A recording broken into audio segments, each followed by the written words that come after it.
فضل المشاركون في ندوة الشيخ العلامة محمد الأمين العمودي بمدينة جالمة في يومها الأخير الذي صادف إطفاء الشمعة الأولى لميلاد قناة نيوميديا نيوز، مشاركتها فرحة هذه المناسبة السعيدة بإقامة حفل فني بهيج أحياه الفنان الشعبي الكبير محمد محبوب، الذي أهدى أروع أغانيه الجميلة لمشاهدي قناة نيوميديا نيوز وهي تضيء شموعا جديدة.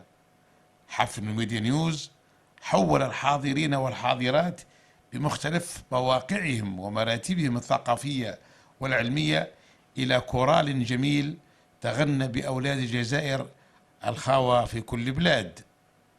بالمناسبة هذا الحفل تاع الناس الكل على كل حال، ومعاه تحت الرعاية تاع نيوميديا نيوز والمكتب الجوهري تاع النبأ. بالمناسبة ألف مبروك، 11 ديسمبر عيد ميلادك الأول، إن شاء الله الاستمرارية إن شاء الله. لكن حاجة واحدة، الحقيقة الحقيقة الحقيقة ولا تخشي يوم تلا.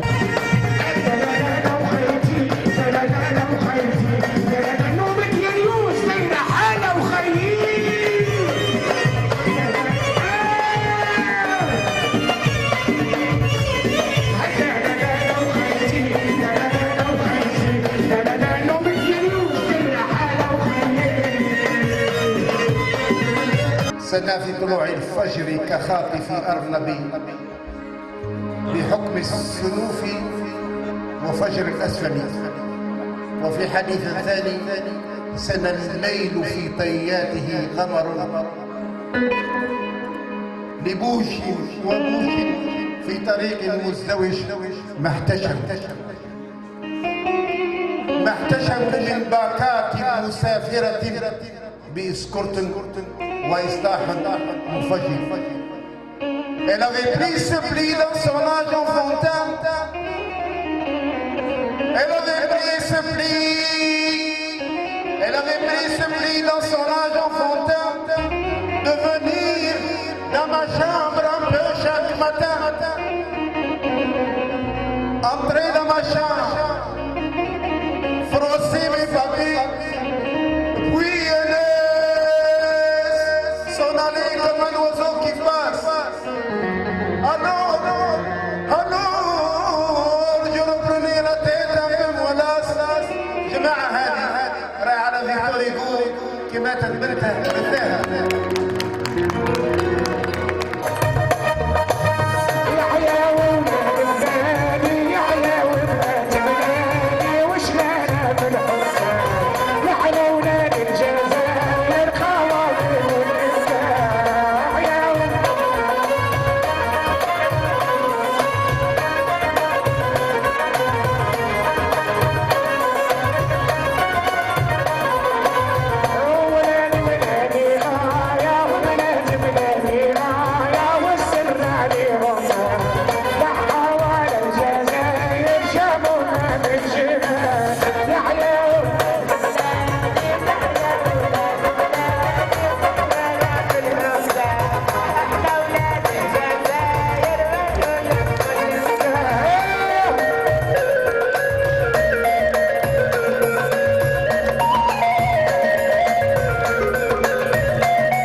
العام لقناه نوميديا نيوز، باسمكم جميعا اشكركم على حضوركم هذا الحفل الساهر الذي قمناه بمناسبه مرور سنه كامله على ميلاد هذه القناه.